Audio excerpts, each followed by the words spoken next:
Welcome to Data Engineering Project Pipeline. So today we will be working towards one interesting pipeline where we use services like Azure Data Factory, we use Data Lake Gen 2, and even we use Azure Databricks. And finally, we are trying to use Azure Synapse Analytics. So by using all these four different types of services, we will be trying to work on one end-to-end data engineering pipeline using complete Azure services. So now, in order to start with this, we will be storing our data initially from a data source. So we are calling that data source, we can call it as data staging, or we can call it as data lake. So now here I'm using that as S3.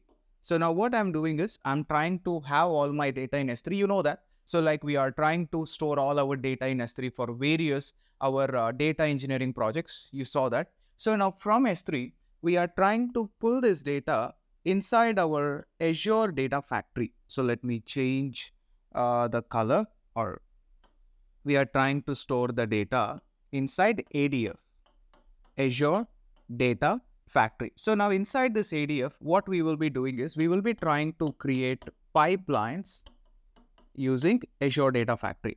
And once we collected the data from here, we want to store the data. So we are creating a pipeline. So what ADF going to do is it's going to collect the data from S3 and it's going to store it. So inside your data lake Gen 2. So now this can be called as your data lake. I'm calling Azure Data Lake. So we are calling it as data Gen 2. So we are trying to store the data inside this data Gen 2. And once we store the data from inside this data Gen 2, from this particular data Gen 2, now in order to store the data inside data Gen 2, it's a data lake. You need to have a blob storage. So now that we can call it as mostly like, we can say more like an S3 bucket. In order to have a blob storage, in order to store all your unstructured data, so inside this data Gen 2, you need to have a storage account. So within your Azure, we need to have a storage account. Well, so now once we have a data stored inside this data Gen 2, now what I can do, I want to perform certain data cleaning operations, or we can say transformation operations. So from this data Gen 2, I want to pull the data into AD, Azure Databricks. So I'm trying to pull the data inside Databricks. So I want to store the data inside this particular Databricks. So we are pulling the data from this data Gen 2.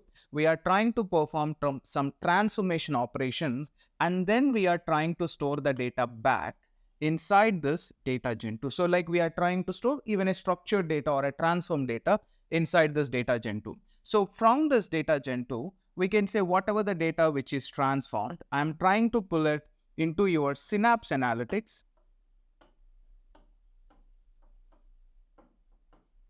So inside your Synapse Analytics, you are trying to pull your data, you are trying to create SQL queries.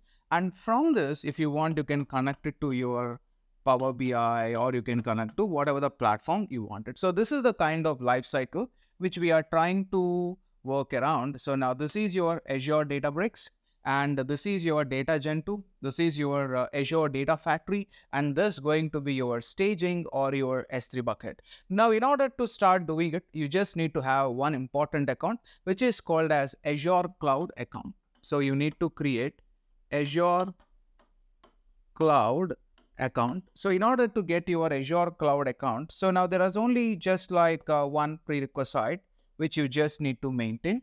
So you need to have your Gmail.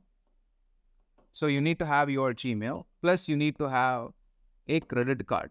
So by having your Gmail and by having credit card, you can start creating your Azure Cloud account. So now let us try to do that. So now this is my, so let me clean this. You got this architecture. Now this is my S3 account. So I'm not going into S3.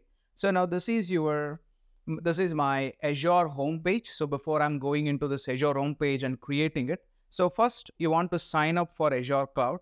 So let me just show you inside a new incognito window. So you can just go to Azure Cloud, and here you can just go for start your account for free. So now by clicking on start for account for free, now before we are getting into this particular pipeline, so what I will be doing is you can just check the next video how to sign up your Azure cloud account. So that's going to help you to sign up for Azure cloud account.